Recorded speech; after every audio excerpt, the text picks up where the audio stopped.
Hello and welcome and all that greeting stuff. I'm going to play some Dwarf Fortress. You're welcome to watch. This is the domain of destiny, the continents of libraries. That's the world I affectionately like to call it as World 150. That's generated that name as well. It's kind of special to my heart because it has a number in it. All right, so we're going to embark here. All right, so we got two domains. We got the Leafy Finger, which kind of sounds dirty. It's probably just me though. And the Forest of Dissolving, which is dissolving the leafy finger. I don't know. It doesn't have to be dirty, so I have to remind myself of that. All right, so we got 4, 5, 6, 7, 8, 8 of this biome. So yeah, we got a lot of mountain, which is cool. I mean, that should be a lot of really cool ores and stuff. And the Forest of Dissolving. Mountain doesn't have any trees. It usually doesn't. And the other vegetation being thick, that means that there's places for animals to graze, but there's nothing pullable as far as foraging. I do a lot of foraging, plant gathering. Surrounding is wilderness, so it's not going to be too savage. Shallow metals, deep metals, flux-stone, there's really no sand. It just, if there's any sand on the map, it says there's sand anywhere, everywhere. I don't know why. Now we got the Forest of Dissolving. Here we got 6, 7, 8. Okay, so yeah, it's 8 and 8. So it's even. Is it? I guess it is. Yeah, because the other one's hugging the outside. All right, so it's temperate. It's all temperate. Heavily forested here, so there are trees. Thick and with, veggies I can cook and brew. And, again, wilderness. We got a brook. Malign status. That's the name of it.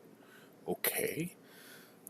Sand, clay, some soil, shallow metals, deep metals, flux-stone layer. Flux-stone throughout, shallow metals, deep metals throughout. That's awesome. This whole forest is the same, except for right here, which has little soil, and it is missing the sand. Here, I'll prove it to you. See, the mountain's all the same.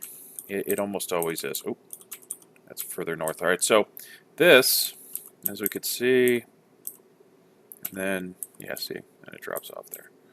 But this is all some soil and this and that. All right, so that's that. All the trading partners: dwarves, humans, elves. We always have dwarves and goblins. I gotta have the goblins.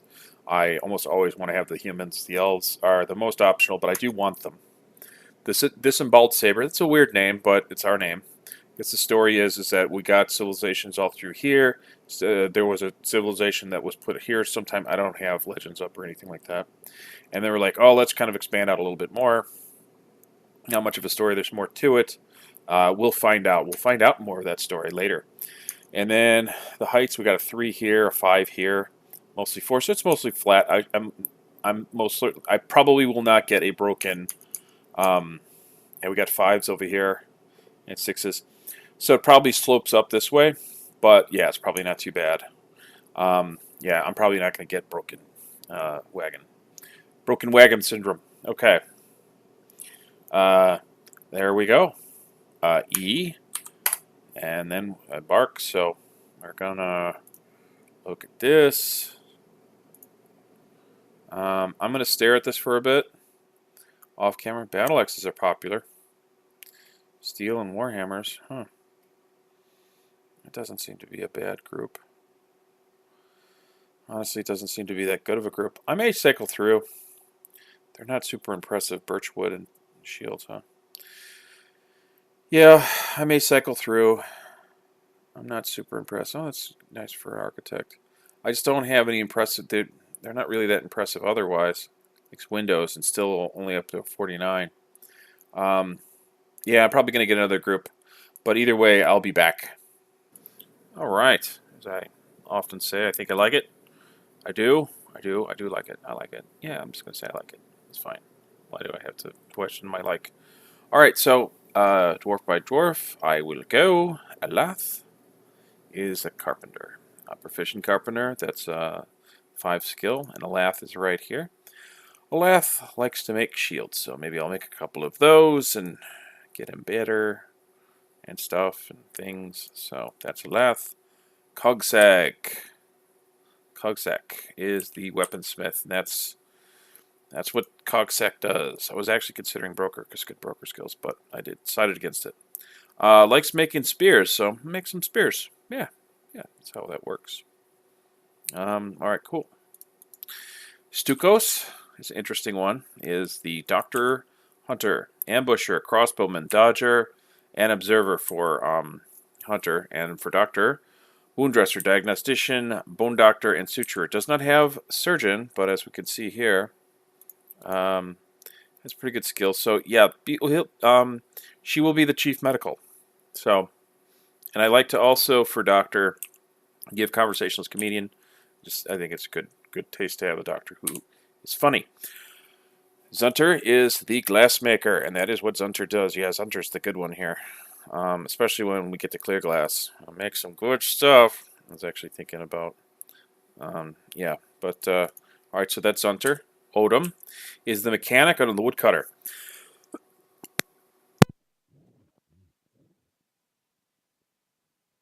Merely a competent woodcutter, but I gave one an Axeman and Dodger, so Odom is right here. Odom, as we could see, for mechanic, yeah, 51.11, not terrible. And woodcutter, 42.42. That's okay. I mean, it's under 50, but it's not a lot under 50. But won't be too bad with an axe and can maybe dodge out of the way, that sort of thing. So in a pinch, I didn't give Odom discipline, but I'm not really making. Odom's a warrior, not a soldier. If need be, you can go out there with an axe. Will be a little green. Well, I guess warrior would have a little discipline too, but still. All right, so cog, we got a cook and the broker. For broker, I do a negotiator, persuader, appraiser, conversationalist, comedian, and a proficient cook. So we will have good food, really good food. See, I was actually thinking Mason because likes chairs, but I decided against it. Pretty good, second best broker. So 59.56 and 72.29. I used to be kind of hung up on like, do they like anything really weird? Because a lot of times I forget what version it was, but a lot of times my brokers were becoming nobles and asking for whatever. But now it's always a migrant. Uzel is the potter. So I have a potter. Uzel is right here. See, I was actually thinking of Zunter, but you could see 75.61, like statues. So I'm going to do something a little different. Normally I make a lot of pots. I'm going to go a different direction with this one. So I have a plan. All right, so that's dwarves. Now let's go to animals and then stuff. Animals. I got 5 dogs. 2 will be hunting dogs. 3 will be war dogs. Not the best at. I was actually thinking of putting an ad in there. Not the best at training, but I'm going to have Stukos train. Because and give him animal care and stuff. So, yeah, because he'll be having the hunting dogs and then 3 war dogs. I got 2 cats for pests, so I don't have to worry. Rodents and insects will eat the food, so the cats will help with that. I got 7 birds. Turkey hens are the best, so I got the most of those.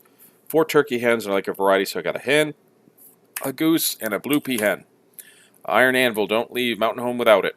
I got some trail mix, 6 bags of nuts. I think 100 fits in there, but it's kind of an exploit. You get a 10-point bag for free. I don't do farming. I do recognize it is a good idea to do farming. It's pretty strong off the bat, but I rely mostly on foraging. All right. Booze. Yeah, this is an exploit too. It's 5 per barrel, so that's 2 barrels of wine, 2 full barrels, with 5, and then that's 3 barrels, 2 full barrels, and 1 barrel with 1 unit in it.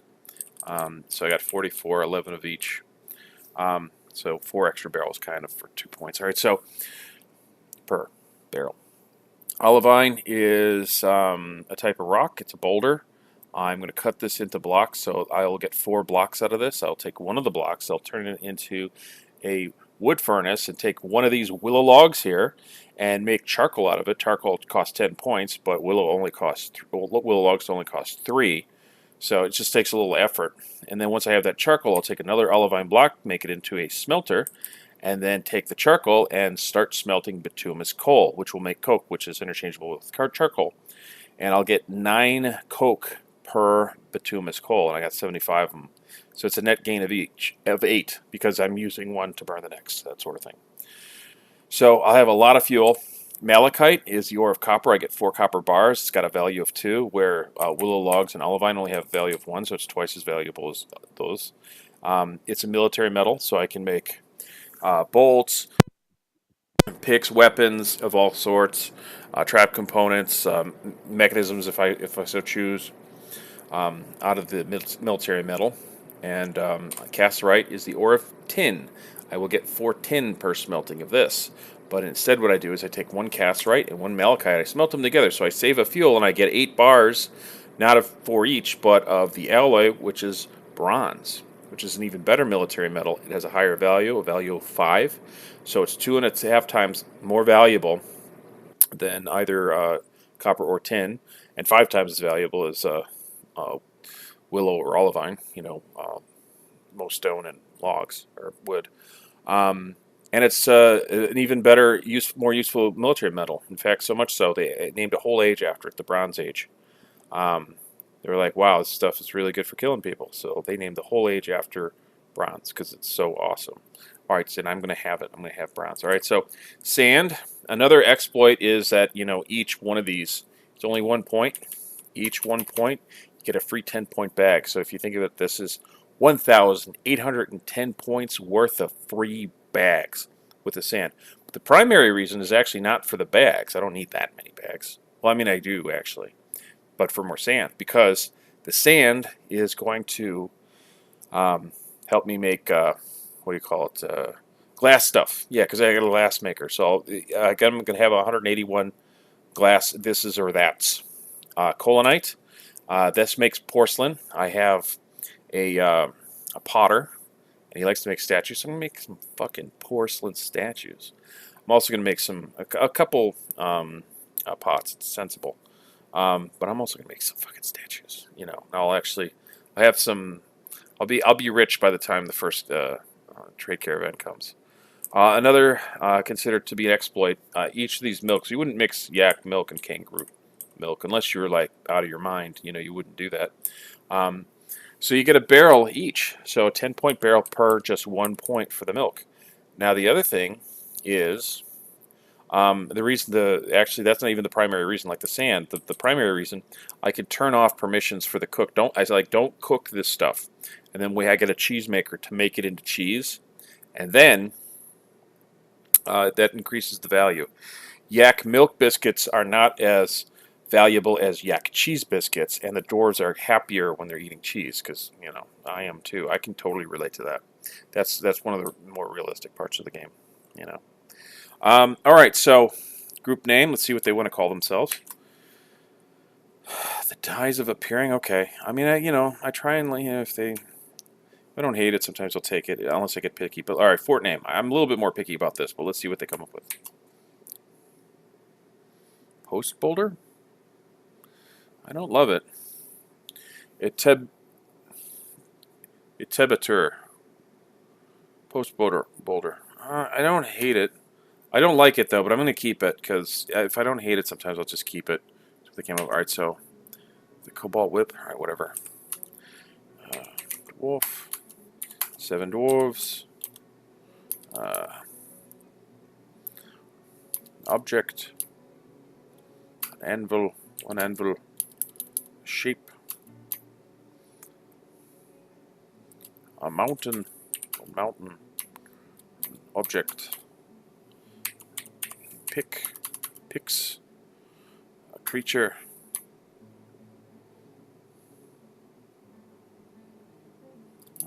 We'll go with an armadillo. Armadillo. Creature.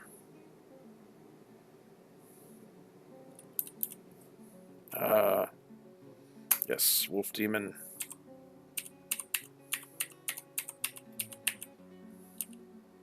Yeah, there we go. Okay. And, yeah. There's a relationship. Yeah, I kind of changed it. I'm going to do this.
Okay, so yeah, it's typically mostly what I go with. Yeah, change it up a little bit, but it's the Cobalt Whip.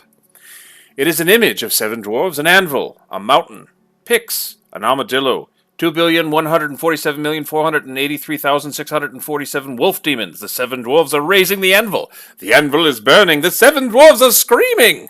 The picks are engraving the mountain.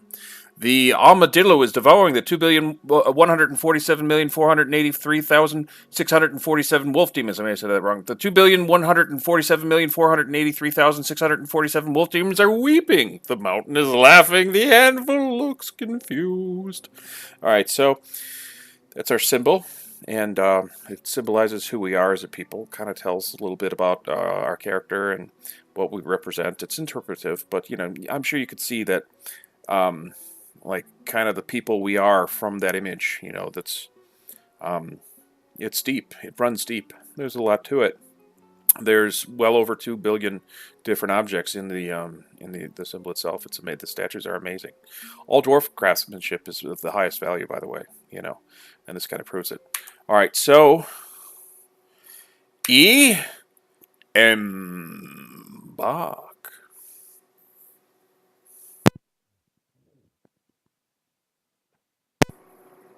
We have arrived at our new home.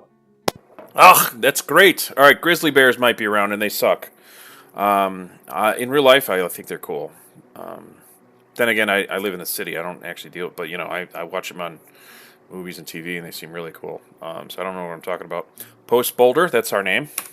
It's not a great name, but it is our name. But we have a cool symbol. All right, let's take a look. I think I'm going to see the old fort at first. When I was just tinkering around with. Nope. This is the new fort. Good deal. All right. So let's have a look around. Oh yeah, so we see sand here. Limonite, very nice. Was this claystone? Was this tetrahedrite? Oh, magnetite, even better. The ore of iron. And limonite is the ore of iron as well. So is hematite, and here's hematite. So this is good. Gypsum. This is bituminous coal. Gypsum plaster, which is good for making gypsum powder, which we can make casts. You don't need that much, but you do get a lot when you get it. Jet, cool, and lignite. Lignite has it makes coke too, but it makes instead of is this coalinite? No, it's bauxite, but I bet I have coalinite. Yeah, lignite or bituminous coal makes 9 coke. Lignite makes 5, so I think of it as a net gain of 4. Because you use one to burn one. That's just more hematite in there, more of the claystone, more of the sand, of course. Yeah, just sand. So, oh yeah, what's this? Native platinum. I thought it might be something cool. Is this tetrahedrite? No, magnetite. More magnetite. Bituminous coal. Rock and roll. Rock and fucking roll. That's what I have to say. Yeah, more lignite, some cope or microcline I meant. Yeah, my brain got it right. My mouth got it wrong, which is connected to my brain, so I got it all wrong. Yeah, fire clay. Fire clay, very cool. Yeah, I was hoping I would get that for clay, and I'm hoping I get coalinite, and I bet I get coalinite too for my pota, who will make statues out of shit. Not shit. I mean, that's not a part of Dwarf Fortress, and nor should it be. I hope Toadie's not working on something like that. That would be wrong. Maybe the goblins. No, not even the goblins. I would leave that one alone. Okay, more bauxite. Yeah, more fire clay. I mean, just a little bit. Yeah, clay and sand. You get unlimited amounts. All right, so there's that. Beasts of burden. We got yaks. Yeah, I gotta keep the yaks. I don't have to. It's actually kind of better if I don't, because like right off the bat, they're more of a benefit slaughtering them because then you get all the meat. But I'll be fine with meat. All right, let's take a bird's eye view. I'm kind of whipping through this. Normally, kind of go a little bit, but yeah. So we could kind of see what's going on. I mean, I already pretty much looked at everything, so yeah, I like that I'm on this level. I mean, it's not flat, but it's flat enough. So actually, see what I'm going to do for the, I don't know. but I love it. I do love it. I do fucking love it. Yeah, where? Oh, yeah, there's more here. Okay, cool. Yeah, so just kind of I'm thinking about the parameters of the fortress, what it's going to look like. You know, all this shit up and stuff. All right, so I don't cheat a lot usually. Sometimes I do, but I usually don't because I like to take around with the game every now and then. But this is Prospect is barely a cheat if it's even a cheat. Oh, you got to spell it right. Yeah, that's if I tallied up everything, this would actually sort of like be the spreadsheet that I would put it on. All right, so I wouldn't put magma in minus 30,000. That doesn't make any sense. It's basically saying it doesn't know where the magma is. We see where the water is. It's on 130. We're at 140. It's one level below us. We could see it, but that's because it's below us. So that's that. Magnetite. We got limonite. So we actually saw all this. We even see the one platinum that's sticking out. So that's cool. That means that we have platinum. We'll have more than just that one on the map. If we only have one after I do Prospect All, that would be amazing. And sad. It doesn't show a lot of gems, but that doesn't matter. They're there. I embarked with minerals everywhere, so they will be there. All right. We got coal already, lignite, and I'm expecting to see coalinite. I'm hoping to see coalinite. If not, at least I have fire clay, so that's a decent enough compromise. All right, so I got a good amount of stuff. I don't have I got rope reeds. I like those. Get silly with those, actually. We got some willow. I don't have a lot, though. We don't have a lot of water except for on the mountainous terrain. So, yeah, the mountain is over here. Yeah, here's our willow. Yeah, that's all our willow. So, that's a thing. All right, now let's do Prospect All. So this is everything we can see. This is everything we could see and everything we can't. So this is like, a seer of the stone sort of stuff. All right, so we can see where the magma is. We just sort of have our dwarf sense on, or there was a dwarf with a crystal ball back before we left and said, oh, by the way, this is everything that's there. All right, so the water goes down to minus 10. The magma starts at minus 19. So that's where we can find it. It's a little deeper than normal. It's fine. We got marble, my favorite flux, which I was expecting. I usually get marble. So yeah, it's probably right around what the caverns are. So I'll probably ask the caravan for some fluxes in the meantime. Not a big deal. I mean, I probably won't really get heavy into steel production once I get there anyway, but still. All right, so we got gold. Tetrahedrite is the ore of copper. 20% silver. That means that you get 4 guaranteed coppers, but with each one, you get a 20% chance of an extra bar of silver. So you can get up to 4, but it's probably not because, it's 20% chance per. So maybe end up 0 or 1, maybe 2. Galena is the ore of lead. Lead is a value of 2. I use it just make statues because I know what it is. Even though I don't know that there's any game mechanics against it, but it got the Romans crazy. So there's that. So yeah, so galena also is 50% silver. So each bar, so you get closer to 4, per smelting than tetrahedrite on average. Sphalerite is the ore of zinc. Zinc also has a value of 2, but if you take a sphalerite and you mix it with any sort of copper ore, like malachite, native copper, which I don't seem to have, or tetrahedrite, you get brass. And brass has a value. It's not a military metal, but it has a value of 7, which is pretty nice. And just for reference, silver has a value of 10. So brass is kind of cool. You might already know that. Garnite is the ore of nickel. It has a value of 2, but one of the things that's nice about nickel that lead, for instance, doesn't have in a lot of the other alloys is it's magma safe. You put it on magma. If I use garnite, it's magma safe too. So is magnetite and what it makes, which is iron. So magnetite, hematite, and limonite are all ores of iron, and I have a lot. So that's good. I am happy with that. Silver is silver, native silver, and horn silver produce silver. The only difference between those two and, say, the magnetite, hematite, and limonite is if you decide to turn the permissions on for the mason to make it into furniture. If a noble likes, for instance, cassiterite, you can make them a whole cassiterite dining room or, bedroom accessories or whatever.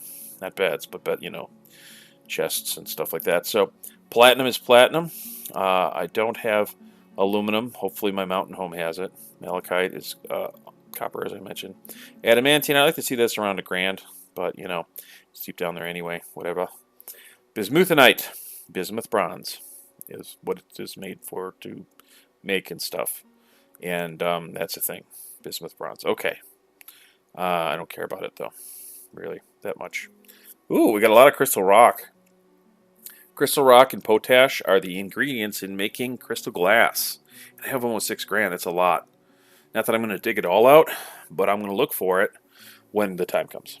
Because I do have a glass maker who actually mostly likes clear glass. Clear glass, you need pearl ash. Did I say potash? It's pearl ash and sand.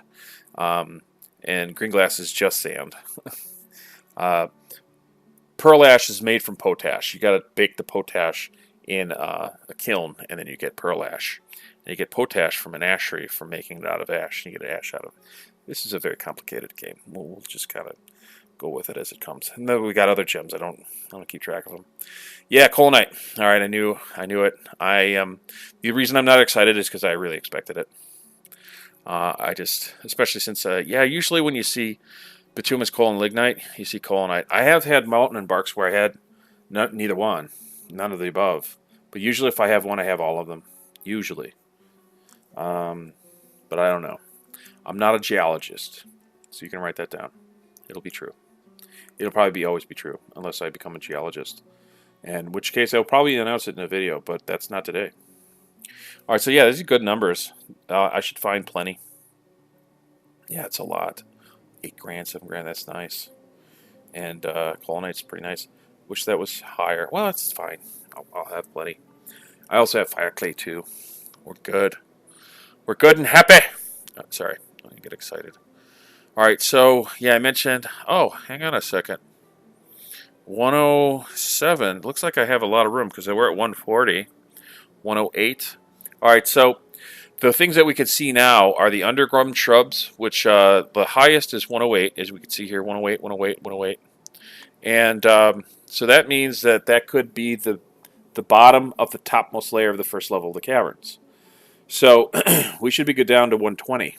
Oh, I guess, yeah, that's about right. 120. And then the marble.